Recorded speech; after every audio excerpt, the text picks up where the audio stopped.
During 1943 and 44, hundreds of workmen arrived unheralded at Southampton docks.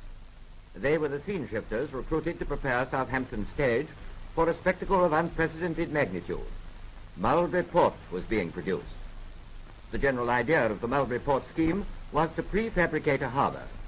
Vast pierheads, pierced by mooring columns, were to be linked to the land by floating moles, and protected from the possibility of heavy seas by concrete breakwaters sunk at the required spot.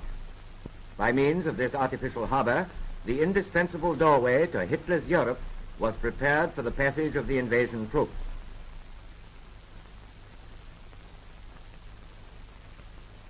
These Cleopatra's needles, on which the pierheads rode up and down on the water surface, moored them to the seabed. And here is one of the floating moles for landing invasion troops and their supplies.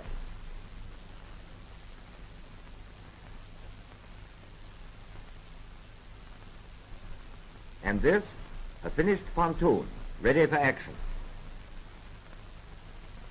As during the actual invasion, the weather was unusually stormy, the importance of the breakwaters mentioned before cannot be overemphasized.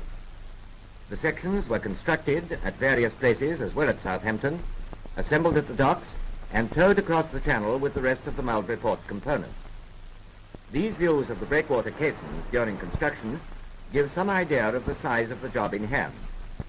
Southampton was undoubtedly the choice of location for the work.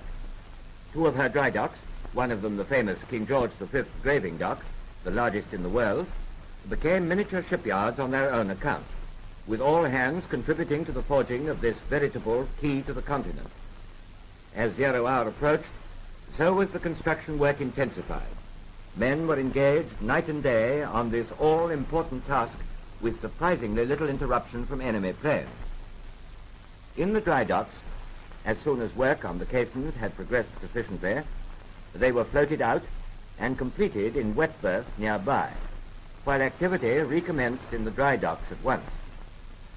Southampton, with her double tides and her 7 miles of deep water quays, played a unique part in the Mulberry Port scheme, which resulted directly in the downfall of Germany and the bringing of peace to Europe.